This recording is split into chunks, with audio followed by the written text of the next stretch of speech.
नमस्ते, कैसे हो? आदाब, सत श्री अकाल। फिर से आप लोगों का मेरे द्वारा बनाए गए इस चैनल पर स्वागत है।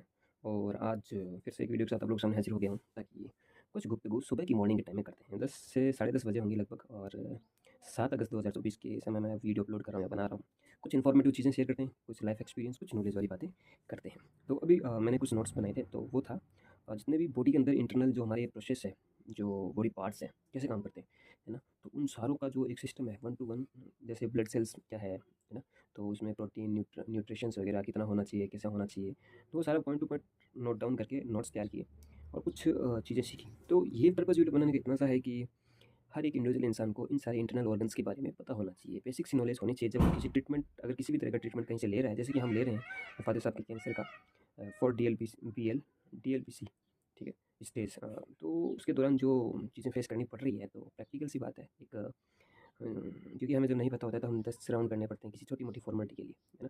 लेकिन अगर एक्चुअली में हमें पता होता है कि यार डॉक्टर किस चीज़ के बारे में बात कर रहा है, वो हमें क्या सजेस्ट कर रहा है, और तो हमें ज़्यादा तकलीफ़ नहीं होती। 1 टू 1 हम अगर सीखे हुए होते हैं, अगर ज़िंदगी ऐसी हवा में गुज़ारी हुई होती है, तो एक्चुअली में हम उन चीज़ों से रिलेट नहीं कर पाते, जो वो कहना चाहते हैं, और ट्रबल में और ज़्यादा फँस जाते हैं। तो पूरे प्रिकॉशंस के साथ हमें किसी भी ट्रीटमेंट को फ़ॉलो करना होता है, वरना चीज़ें कहाँ होनी होती है और कहाँ से कहाँ हो। थोड़ा-सा क धीरे वॉल्यूम के साथ बात कर रहा हूँ, क्योंकि बाहर कोई गेस्ट बैठे हैं, और मैं नहीं चाहता कि मेरी आवाज़ ज़्यादा बाहर जाए। आई होप कि कम आवाज़ के साथ ही मेरा एक वीडियो है जो बन जाए।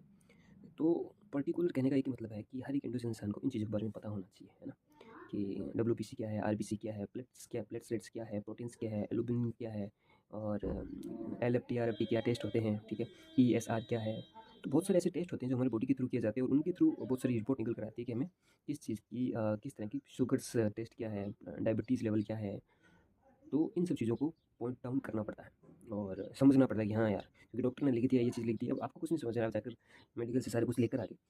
तो दैट मीन्स कि कुछ आपको भी पता होना चाहिए चीज़ों के बारे में। तो वही मैं तैयार कर रहा था। मैं, अगर हो सकता है तो शायद अपनी जर्नी के दौरान जो-जो चीज़ें प्रैक्टिकल की है, वो मैं आपके साथ शेयर कर सकूँ। तो ये मेरा एक पर्पज़ है, विज़न है, और आने वाले लोगों के साथ अपने साथ जो चीज़ें हुई है, वो सारी चीज़ें फेस कर सकूँ। एक और पॉइंट रखना चाहूँगा, जो मेरे गेस्ट अभी आए हुए हैं, जैसे कि मासी जी बोलते हैं हम लोग उनको, और थोड़े-से मेरे पिताजी के मासी जी हैं। तो वो थोड़ा-सा ऐसे देवी-देवताओं का जो होता है हिंदू धर्म में, उनका वो बहुत ज़्यादा बिलीफ सिस्टम के साथ काम करते हैं कि भाई मेरे को उन्होंने एडवाइस दी कि यार आपको ऐसा-ऐसा करना है, आपका बिज़नेस बहुत अच्छे से रन करेगा। आई फॉलो देम कि भाई आप जिन चीज़ों को मानते हैं, हर एक इंसान का अपना एक बिलीफ सिस्टम होता है।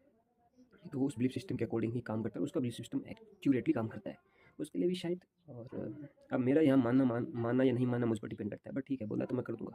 लेकिन मैं चीज़ों को किस हद तक मानता हूँ, वो मेरी अपनी अपनी थिंकिंग है। It's okay, I always thankful to कि जो इंसान जिस भावनाओं के साथ, जिन चीज़ों के साथ सर्वाइव करता है, वो उसके लिए सबसे सर्वोपरि है, और ऐसा होना भी चाहिए, है ना?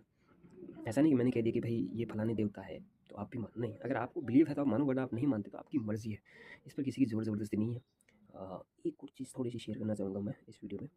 फिर से 2 दिन पहले मैं बहुत ज़्यादा मेंटल इश्यू के कारण परेशान हो गया। मेरे दिमाग में सिर्फ़ ऐसे ही थॉट्स आ रहे थे कि मैं अपनी फैमिली को छोड़ कर के यहाँ से बहुत दूर चला जाऊँ। माता-पिता के साथ बहुत ज़्यादा मेरी अनबन हो गई थी। आई विश दैट कि पता नहीं किस बात से, लेकिन मैंने 2 दिन फिर उनसे बात नहीं की। पता नहीं ऐसा क्यों? जब मैं रिपोर्ट कराने जाता हूँ तो शायद ऐसा कुछ होता होगा। तो बहुत बुरा हुआ। 2 दिन मैंने उनसे बात नहीं की। उनके प्रति मेरे जो थॉट्स आ रहे थे, बहुत गंदे-गंदे थॉट्स आ रहे थे, और शायद ऐसा भी हो सकता है कि मुझे कभी-कभी जैसे मैं एक वुमेन्स बॉडी हूँ, तो मुझे भी ज़रूरत पड़ती है अपोज़िट वुमेन्स बॉडी की, बॉडी की नीड्स जो होती है, मैं फुलफ़िल नहीं कर पाता हूँ, तो शायद वो मुझे एक तरह से पैनिक सिचुएशन में डालती है। जैसे माइंड की फुलफ़िलनेस होती है, तो बॉडी की भी होती है। सो शायद अगर मैं फुलफ़िल नहीं कर पाता हूँ, तो वो भी मुझे खुद को ट्रबल में डालती है। सो चारों तरफ से मैं फँसा हुआ था। सुसाइडल थॉट आ रहे थे 2 दिन पहले। अभी फुल एकदम मैंने नींद वगैरह ली है, गोली भी ली थी रात को मैंने। 8-10 घंटे सोकर उठा हूँ, तो थोड़े नोट्स बनाए और मैंने कहा एक वीडियो भी बना देते हैं। तो कहते हैं कैसे हैं दोस्तों? वीडियो मेकिंग का पर्पज़ सिर्फ़ इतना है कि मैं अपनी जर्नी को 1 टू 1 यहाँ पर प्रेज़ेंट कर सकता हूँ कि मेरे साथ अभी क्या हुआ, और क्या-क्या घटनाएँ होती हैं, क्या-क्या मैंने सीखा है। So it's okay, I am always thankful. अगस्त 20 को मेरा एक्चुअल बर्थडे है, तो 20 अगस्त को आई विश देम कि मैं 31 हाँ, कंप्लीट कर लूँगा। तो भाई 31 साल का हो गया है गधा, यू नो व्हाट? और अभी तक लाइफ़ में कुछ ऐसा किया नहीं जो खुद को अच्छा महसूस कराए। So it's very challenging for me every time कि यार मैं कर क्या रहा हूँ अपनी लाइफ में। मुझे प्रेशर क्रिएट करता है automatically. Now I am supporting my family, my mother and fathers and brothers also, and it is very important for in time my journey. अभी फैमिली इतनी बड़ी भी नहीं है कि हम लोग प्रेशर क्रिएट करें, but it's okay. I hope कि हम अच्छी अच्छी तरह से सर्वाइव करें सब लोग, और कोई भी ट्रबल में आए, आई विश सब अच्छे से अपनी ज़िंदगी जिए। मिलते हैं अगले ऐसी किसी वीडियो में जहाँ कुछ इन्फॉर्मेटिव चीज़ें शेयर करेंगे। जो सीखा है वो समझा वो आपके साथ शेयर किया। पूरे डेप्थ के साथ मैंने शेयर नहीं किया, मैं कोई यहाँ ज्ञान नहीं दे रहा हूँ। बट ये है कि भाई जो मैंने सीखा है, मैं चाहता हूँ कि आप भी सीखें, आपको कभी किसी तरह की तकलीफ में ना आए, क्योंकि वहाँ बहुत सारी फॉर्मेलिटी होती है। अगर किसी को किसी तरह की बीमारी हो जाए ना, बहुत फॉर्मेलिटी फॉलो करनी पड़ती है। और मेरा घर जो है रोड के पास है, जिसकी वजह से ही आपको भोंपू सुनाई देते हैं। मैं इनका भी शुक्रगुजार हूँ। एक्चुअली ये मेरे वीडियो में थोड़ा साउंड डालते हैं, ये देखो साउंड डाल देते हैं। थैंक यू अगेन, मिलते हैं ऐसे किसी वीडियो में। बाय। तब तक के लिए कुछ खुश रहिए, मस्त रहिए और अपना ख्याल रखिए। सुनो सुनाओ, लाइफ नाउ, बस बस बस।